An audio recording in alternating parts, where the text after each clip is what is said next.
présentation, je dois prendre un appel que je ne peux pas manquer. Ça fait que formalisez pas si il n'y a pas de souci. Je vais rentrer, je vais faire comme ça. Donc, bienvenue à la conférence de presse de Climat Québec dans le cadre de l'élection partielle dans Chicoutimi. Donc, je vous présente à ma droite à ma gauche, Olivier Dion, qui est candidat de Climat Québec, et à ma droite, Anthony Barbe, qui est consultant en aménagement du territoire. Et je suis vraiment fière aujourd'hui de venir vous présenter le projet du train des Bleuets, du vrai développement régional, pro-climat, contrairement à des projets polluants, destructeurs comme GNL. Un projet qui va enrichir le bien commun. Vous allez voir, vraiment être plus présentation assez détaillée du projet, peut-être d'une dizaine de minutes d'Anthony, avec ensuite un commentaire de Olivier et finalement, je pourrais faire la conclusion sur le projet. Juste vous dire que vous allez recevoir à 14h partait le communiqué de presse ainsi que le rapport, donc ça va être dans vos boîtes courriels à tout le monde, vous allez avoir accès à l'ensemble du présenté. Oui, donc comme on vient de le mentionner, les éléments dont je vais vous présenter assez rapidement aujourd'hui, vous allez recevoir tout ça déjà en ligne, donc plus en détail. Mais je vais quand même faire un survol pour présenter le projet. Donc, rapidement, le train des Bleuets, donc qu'est-ce que c'est? Si on peut sortir en quelques chiffres, en bref, on parle de l'utilisation du réseau ferroviaire qui est déjà existant sur 240 km pour desservir la grande majorité de la population du Saguenay-Lac-Saint-Jean. On parle de 21 gares, 250 000 personnes desservies, là, si on se fie aux populations dans chacune de ces municipalités-là.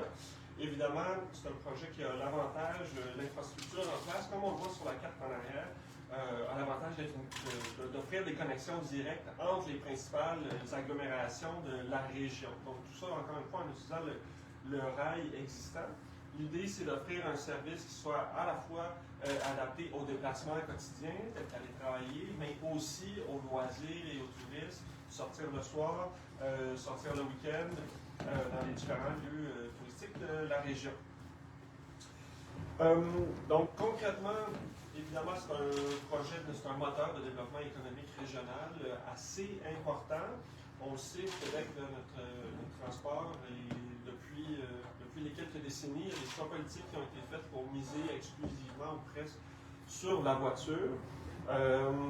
Ça, en fait, ça fait qu'il y a une opportunité à saisir puisque l'infrastructure ferroviaire est considérablement sous-utilisée.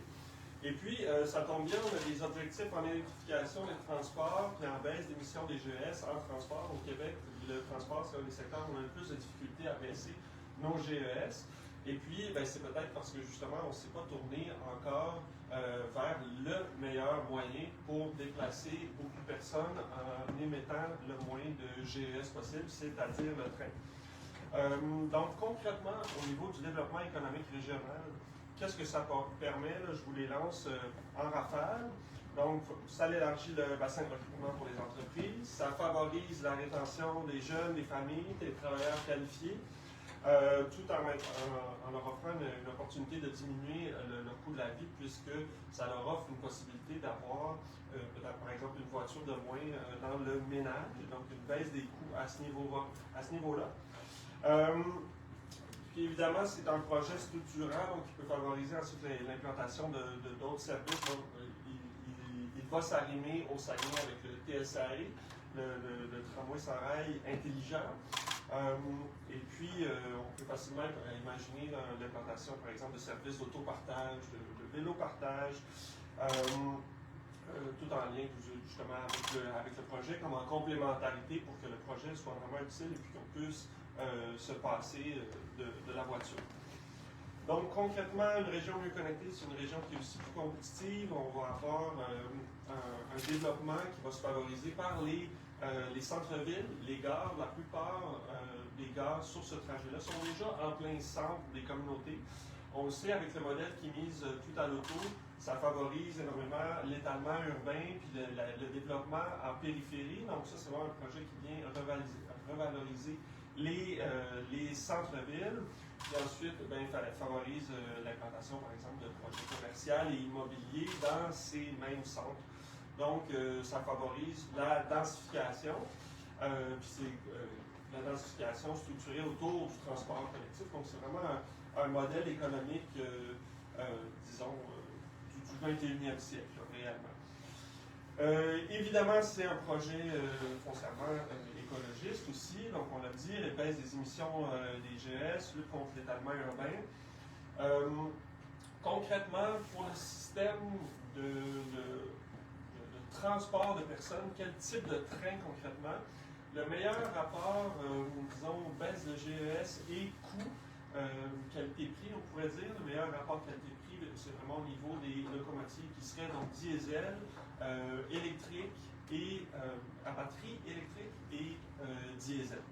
Donc, ça permet de s'assurer que même dans les conditions plus extrêmes, en hiver et tout ça, on n'a pas de problème de fiabilité. On peut offrir le service en toutes conditions. Puis ça permet aussi une mise en place rapide du projet, puisqu'on n'a pas besoin d'électrifier le rail au complet.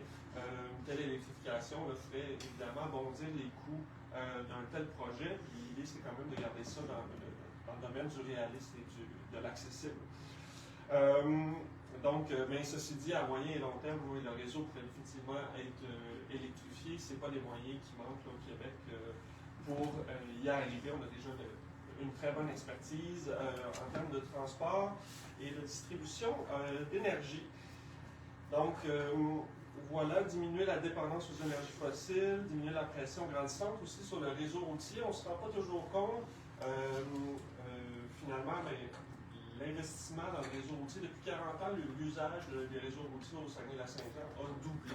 Donc, on a vraiment une croissance là, de l'utilisation des réseaux de transport qui est toute absorbée par le réseau routier. Donc, forcément, c'est plus de coûts, c'est des coûts pour les agrandissements, pour l'entretien, et puis ça, c'est de manière exponentielle. Donc, ce qui existe sur le réseau routier pourrait être capté par le système ferroviaire, qui est définitivement rentable à ce niveau-là. Évidemment, l'idée, c'est d'offrir un service qui soit pour la population au quotidien, mais c'est aussi une opportunité touristique assez majeure, puis de faire du tourisme 4 saisons. Donc, on connaît déjà la véloroute des Bleuets au Saguenay-Lac-Saint-Jean qui est assez bien établie. Donc, d'ailleurs, le tracé de cette véloroute des Bleuets longe à bien des égards le tracé du train des Bleuets. C'est pour ça qu'on a pris le thème. On s'est dit on ne va pas réinventer la roue à ce niveau-là. Puis, donc, forcément, en été, on peut penser à un arrimage entre le tourisme cyclable et le transport avec le ferroviaire.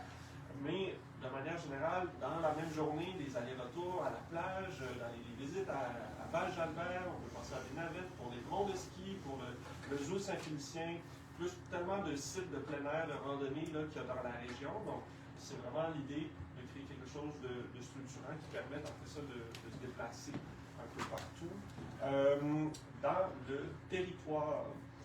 Rapidement, est-ce qu'on va dans les chiffres? Oui, on va aller dans les chiffres. Je pense que c'est important pour vous montrer à quel point on est pragmatique et que l'idée, là, c'est pas un lapin sorti d'un chapeau. Oui, donc les coûts liés au projet ont été estimés en comparant plusieurs autres projets à l'échelle de l'Amérique du Nord et du monde au complet. On essaie de se concentrer surtout sur l'Amérique du Nord parce que c'est ce qui est le plus comparable. Donc, rapidement, en rafale, pour les coûts, pour le matériel roulant, on parle de 72 à 120 millions de dollars pour l'achat des rames hybrides diesel électriques. On compte une cinquantaine de millions pour la réfection et la mise à niveau des voies dans certains secteurs. Donc, les voies actuellement, toutes ces voies-là sont déjà en usage. Donc, on parle, il n'y a pas d'infrastructure vraiment qui est à remettre à niveau massivement. Mais donc, c'est des mises à niveau relativement mineures, mais qui sont quand même nécessaires là, pour optimiser les déplacements, notamment les déplacements rapides. Comme on le voit sur la carte ici, on est quand même chanceux au Saguenay-Lac-Saint-Jean, puisque le réseau ferroviaire est assez bien implanté et assez bien conçu dans ce sens où il y a des grandes lignes droites qui favoriseraient les déplacements des trains jusqu'à 160 km/h, si on compare avec ce qui se fait ailleurs, puis pour le matériel roulant comparable. Et donc, ça permettrait au train d'être vraiment compétitif au niveau de la voiture, surtout sur les grands axes. Là, on le voit plus on s'éloigne dans certains secteurs, comme Roberval, Saint-Prime, là, on tortille plus, on a moins les bonnes vitesses. Là, après ça, on retourne à Normandin, Dolbeau, là, on peut retrouver compenser un peu le temps perdu le long du lac à aller dans les lignes droites à haute vitesse. Je continue avec les coûts. Gare et halte, c'est sûr que c'est un projet qui va nécessiter la réfection dans certains cas, la construction dans d'autres cas de gare.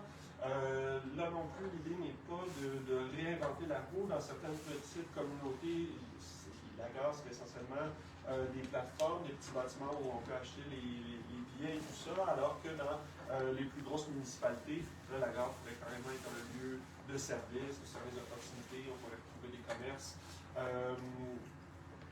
tout genre, des dépanneurs, boulangeries, par exemple. Donc, l'estimation, oui, pour les gares, j'y arrivais. Tout dépendamment de la fourchette, tout dépendamment de l'ampleur en fait, des projets, on parle de 32 à 80 milliards. Donc on voit qu'on a des estimés larges, tout dépendamment comment est mené le projet et quels choix politiques seront faits. Là. Mais on peut faire une moyenne autour de 50 à 60 millions, pour les gares. Et finalement, installation auxiliaire, système, études et contingences, là, on a un estimé qui est autour de 50 aussi à 60 millions. Donc, pour un coût total, là encore une fois, on a une fourchette, une estimation. Le milieu de la fourchette, c'est autour de 250 millions.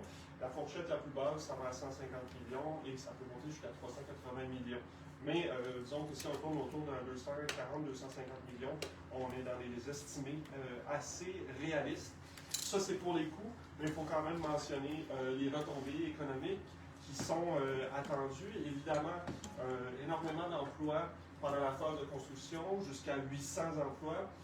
Pour la phase d'opération, là aussi, plusieurs emplois attendus, jusqu'à 200 emplois. Au niveau touristique, on estime que facilement, ça pourrait amener un 50 000 visiteurs additionnels par année dans la région.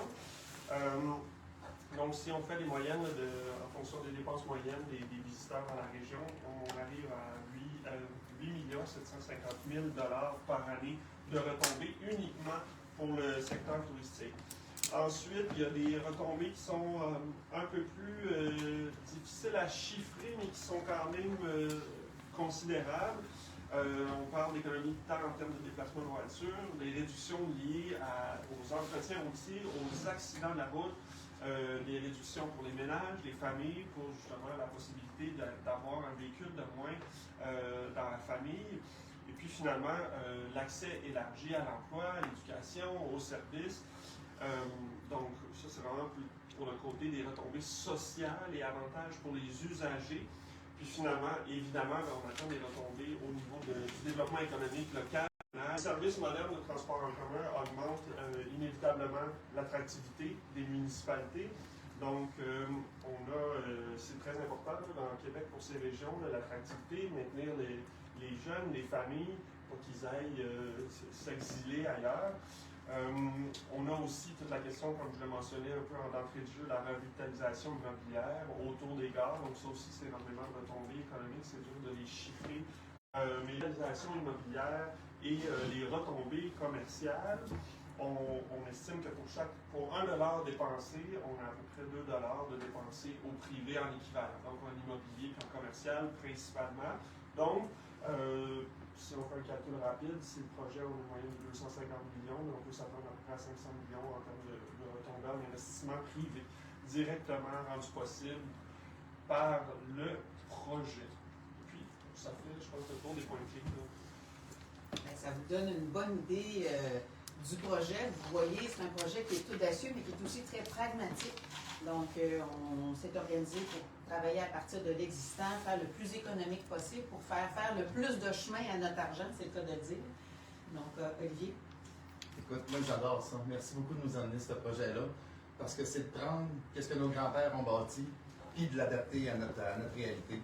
Ça va tellement pouvoir aider plein de secteurs comme des écoles, des sorties scolaires. Écoute, de la baie jusqu'à Dolbeau, on va pouvoir faire toutes les activités touristiques facilement, rapidement, puis accessiblement. Écoute, c'est génial, c'est ça Climat-Québec, c'est l'avenir du Québec. Puis ça commence ici au Saguenay-Lac-Saint-Jean. Quand je vous disais, là, une économie locale, c'est directement ça dans nos communautés, pour nos PME, pour toutes les villes autour du Saglac. Fait que merci beaucoup, Martine. Merci beaucoup de nous avoir amené ton super spécialiste en train. C'est merveilleux. Donc, c'est ça que Climat Québec veut réaliser. Climat Québec veut faire des investissements structurants, pas des grosses ballons qui pètent, là, puis qui font des faillites, puis qui nous font du gaspillage de centaines de millions de dollars. Des vrais projets pratiques, pragmatiques, efficaces, vrai développement régional. Il y a du plein air à faire découvrir, puis de connecter les gens de la région plus facilement que juste par des autoroutes. On en discutait ensemble avec le projet. En Europe, ils regardaient la Suisse, l'Écosse qui ressemblent un peu à notre dynamique ici en termes de densité. Comment ça se fait qu'eux autres sont connectés par train à grandeur pour eux? Les actifs qui, dans bien des cas, ont été payés par les citoyens avant que ça soit privatisé, il faut se le dire. Donc, c'est des actifs qui, en quelque part, nous appartiennent un petit peu de nous autres là-dedans, comme dirait l'autre. Donc, le train des Bleuets, du vrai développement régional. Et on veut aussi que ça soit produit ici. Les wagons peuvent être produits à la Pocatière, par exemple. Il n'y a aucun souci que les wagons soient produits à la Pocatière. Il faut maximiser les retombées économiques au Québec. Il faut arrêter de faire en sorte que l'argent qui est investi par le gouvernement du Québec, qui est notre argent de nos taxes et de nos impôts, s'en aille en construction en Inde comme le REM, s'en aille dans les paradis fiscaux quand c'est des compagnies étrangères. On veut que l'argent travaille pour nous ici. C'est ça la grosse différence de Climat Québec. Une approche audacieuse, pragmatique, enfin un projet de développement pro-climat, pro-régional. Et voilà, on pense que c'est tout à fait réalisable, c'est réalisable très rapidement. Tout ce que ça prend, seulement que de la volonté politique. Parce que l'argent, il y en a. On va prendre une question. De la fabuleuse jusqu'à la tête du lac, on va faire découvrir notre royaume. On va le faire rayonner à travers le monde entier. Ils vont venir ici. C'est le même qu'on va se développer. On a le plus beau territoire du Québec. Puis ça, j'arrête pas de le dire. Ben, c'est à nous autres de décider qu'on le fait, on se fait réveiller, on se fait rayonner dans le royaume. Est-ce que le but serait peut-être justement de relier aussi, éventuellement, là on parle de la partielle de Chicoutimi, mais il y a la générale qui nous attend aussi cette année. Est-ce que ce serait de relier les autres régions aussi, éventuellement? Oui, on l'a regardé. Mais c'est sûr que quand on regarde les rails existants, on en a discuté ensemble. Pour Montréal, il y a moyen, en améliorant les rails, de diminuer, parce que là, les longueurs, ça n'a juste pas de sens. Là. Je veux dire, la différence de temps de prendre la voiture ou de prendre le train est trop grande. Même si le train est plus confortable, il faut que ça soit proche d'un équivalent. Donc, pour Montréal, il y a moyen d'améliorer la vitesse parce qu'il y a des belles lignes droites. Pour Québec, c'est pas mal plus compliqué parce que vraiment, ça tortille comme ça. Fait que dans un premier temps, c'est vraiment plus régional. Éventuellement Montréal, puis plus tard, là, il faudra regarder Québec, mais c'est vraiment plus compliqué. Mais c'est clair que, disons, que le potentiel qui existe au Saguenay-Lac-Saint-Jean, il existe à l'échelle du Québec. Donc, l'implantation d'un réseau comme ça de transport ferroviaire pour le déplacement vraiment quotidien des gens, souvent quand on part sur le train, on se dit, OK, je vais à Toronto, quand je vais à Montréal. Donc, pour des grands déplacements, là, l'idée, c'est pas ça. Et puis, ben, justement, là, on va pas se couper au fil d'annonce, mais clairement, ça vaut pas la peine. Le potentiel existe à l'échelle nationale, puis on y travaille. Il va y avoir d'autres annonces dans d'autres régions. Est-ce qu'on sait, ça peut prendre combien de temps, mettons qu'on part de Chicoutimi, aller par exemple à Alma ou à Robert-Vert, est-ce qu'on peut avoir combien de temps ça pourrait nous prendre? Est-ce qu'on peut le qualifier? On peut l'estimer. Surtout sur ces tracés-là, on peut estimer que ça va être à peu près 75% du temps que ça prendra en voiture. Okay. Donc, parce que là, c'est ça, tout dépendamment des points de départ, est-ce qu'on part de Jonquière, Saguenay, centre-ville, pas centre-ville, justement, Alma a son propre embranchement et tout ça. Mais comme c'est les secteurs où il y a le plus de population, puis c'est aussi dans les secteurs les plus linéaires, donc on a plus de potentiel de vitesse. Donc là, on a vraiment des gros gains qui rend ça très compétitif finalement comparativement à la voiture. Parce que 160 km/h, c'est ça qui est possible. Là. C'est pas rien. Là. C'est plus vite que l'autoroute, ça là. Effectivement. Puis est-ce qu'on a une idée? Un ticket de train, ça coûterait combien? On n'est pas rendu là, mais l'objectif, c'est que ça coûte moins cher que l'utilisation de la voiture. Donc, il faudra faire les prix, il faudra faire... mais ça coûte moins cher que l'utilisation de la voiture, très clair. Puis juste pour être certain d'avoir compris, je l'ai noté, mais je suis sûr d'avoir bien compris, en moyenne, si on prend tous les coûts, on parle d'en moyenne 200 à 250 millions que ça devrait... 50 millions. Grosso modo, ça prend des études de faisabilité, il va falloir aller sur le terrain, aller voir l'état des rails, parce que les estimés qu'on a pris, c'est des projets qui sont faits ailleurs. On estime que l'état des rails ici est semblable à la réflexion de ce qui s'est fait ailleurs au Québec. Là. On devrait être pas trop loin, mais c'est ça. Un estimé de 250 millions, ce qui génère des investissements privés. Ça, 250 millions, c'est de l'argent public, là. Ce qui générait des investissements privés dans le résidentiel, dans le commercial, de 500 millions $ en revitalisation, en construction, etc.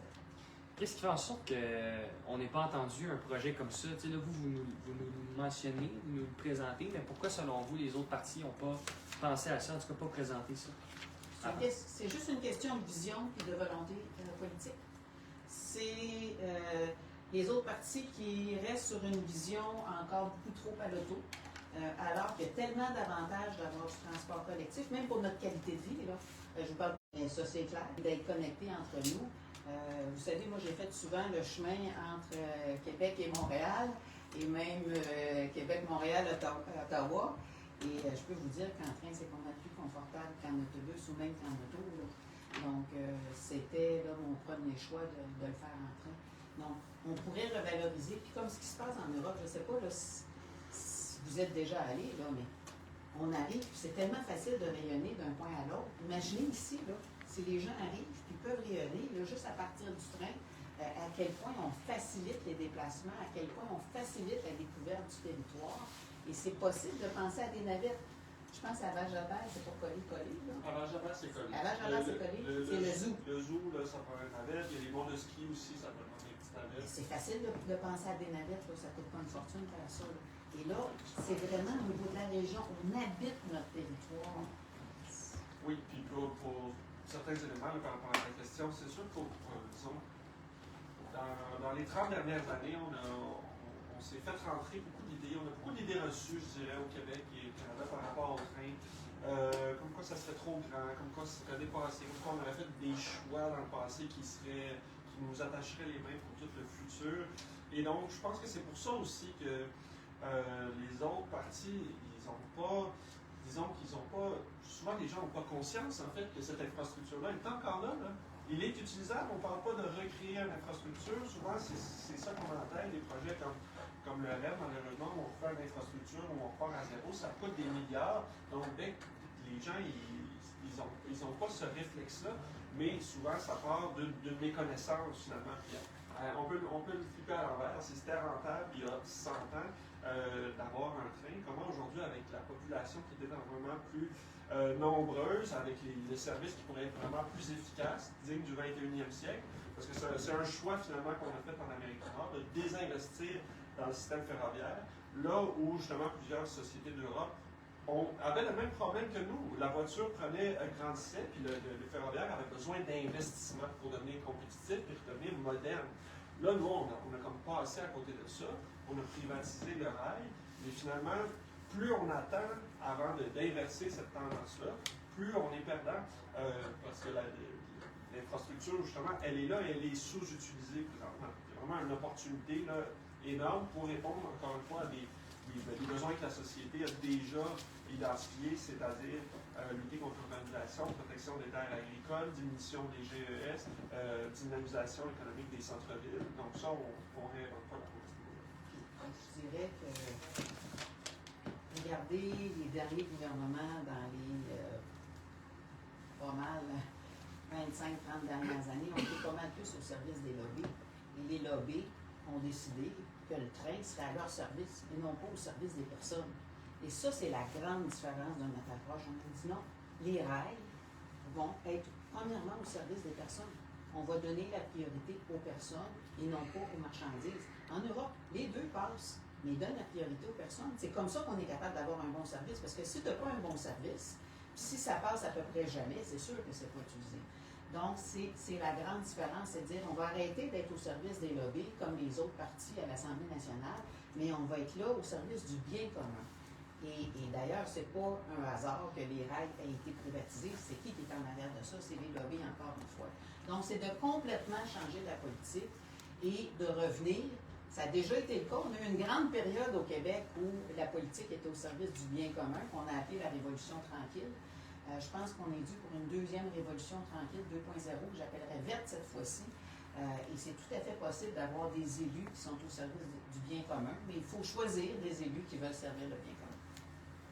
Puis est-ce que, encore avec le temps, le timing, tu sais, la STS, on le voit, il y a des problématiques d'horaire. Est-ce que ça serait logique quand même de penser que ça serait aussi pour le quotidien, pour le travailleur, mettons, qui habite à Jonquière, mais il travaille à la baie? Est-ce que là, le train, il va-tu être à l'heure à son rendez-vous? Tu sais, je ne sais pas si vous comprenez la question.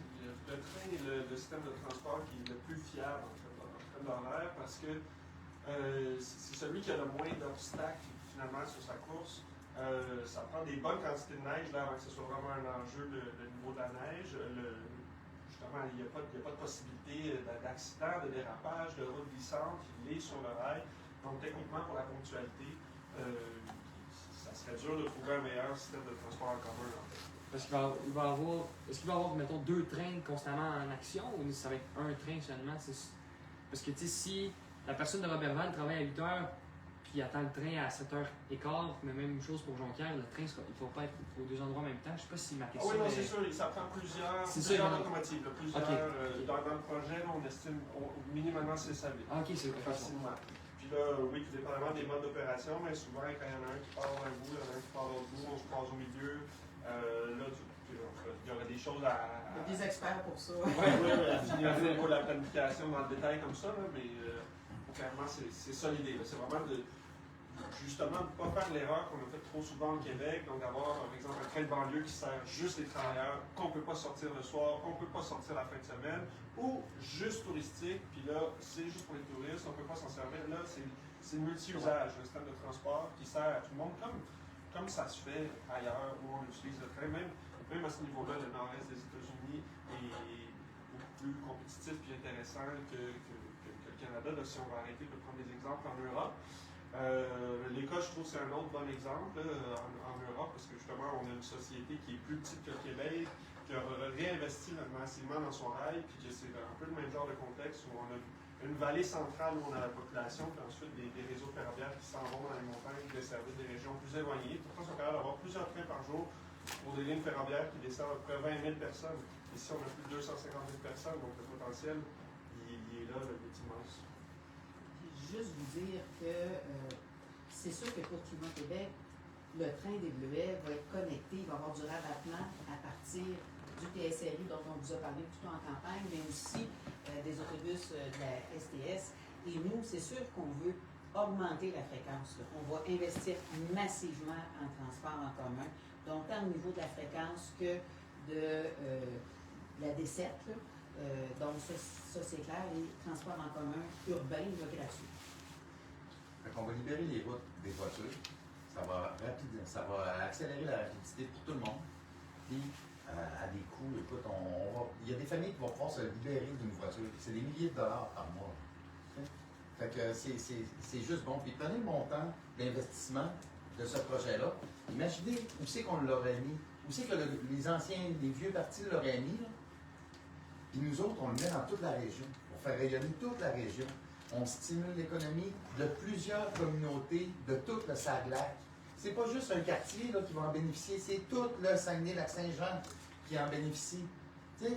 Fait que c'est une économie locale, c'est une manière de réfléchir autrement, de voir comment on peut arriver à prendre l'ancien, faire du nouveau, puis que ça profite à tout le monde.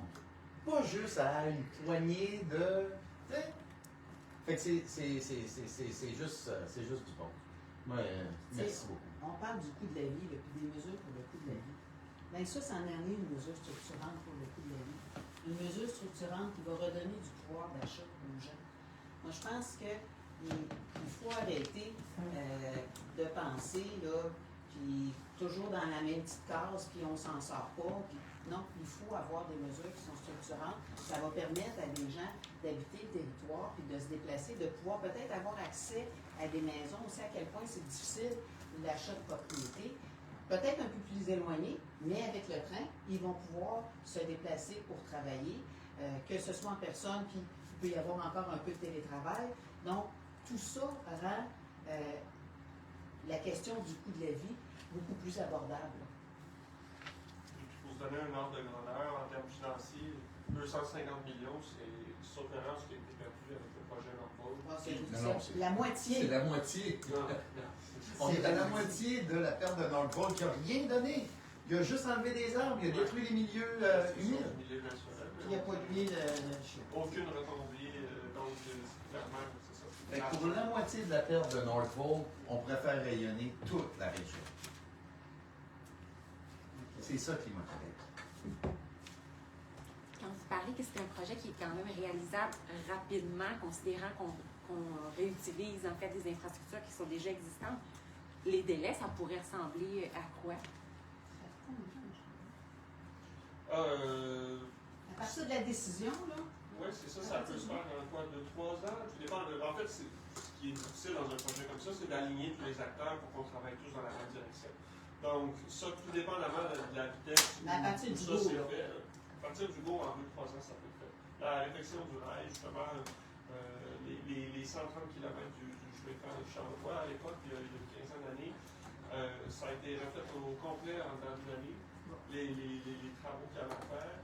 Donc là, ensuite, des travaux d'infrastructure pour les gares, les plateformes, faire venir ton matériel roulant, mais concrètement, ça peut se faire très rapidement. Moi, je vous dirais 3 ans, c'est un maximum. Là, avec ce que j'entends, je vous dirais facilement 2 ans, 1 an et demi, 2 ans.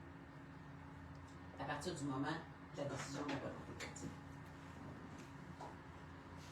Ça prend un gouvernement, un parti qui est au gouvernement qui veut. Et puis, en fait, les élus, il y a beaucoup d'élus du Saguenay-Lac-Saint-Jean, entre autres, mais du Québec au complet, qui il y a quelques années avait signé une lettre ouverte pour qu'il y ait une meilleure utilisation du réseau ferroviaire pour favoriser les retombées économiques. Donc, à la base, tout ça part aussi d'une demande du milieu, d'un besoin du milieu qui voit bien qu'il y a une opportunité économique là, qui est ratée. Donc, on vient directement de répondre à ça. Et c'est qui l'offre? Encore une fois, Climat Québec. Et tout ça avec une fraction du financement des vieux partis. Il ne faut pas se le cacher. On a 24 000. Ouais. On a 24 000, puis eux autres qui ont plus de 1,5 million. Fait que prenez l'ordre de grandeur. Martine est capable de rassembler des acteurs du changement. C'est ce qu'on peut faire avec. Ça ne prend pas nécessairement des gros moyens pour pouvoir présenter des beaux projets. Ça prend de la volonté et de la vision. Ça prend une bonne tête, un bon cœur et un pouvoir de traction. Martine, elle a tout ça. Merci, Martine. Sérieux. Y a-t-il d'autres questions? Ça fait le tour. Ça se fait tôt. Hein. Ça fait le tour, ça fait le tour. Ben, un gros merci. Merci beaucoup. Juste pour être certain, votre poste, votre titre, ça serait quoi exactement? Ben, je suis consultant en aménagement du territoire, donc ça c'est le mieux. Mon background académique, je suis en géographie, avec une spécialisation en aménagement du territoire. J'en compte 22. Qui va être sacrifié. Ah!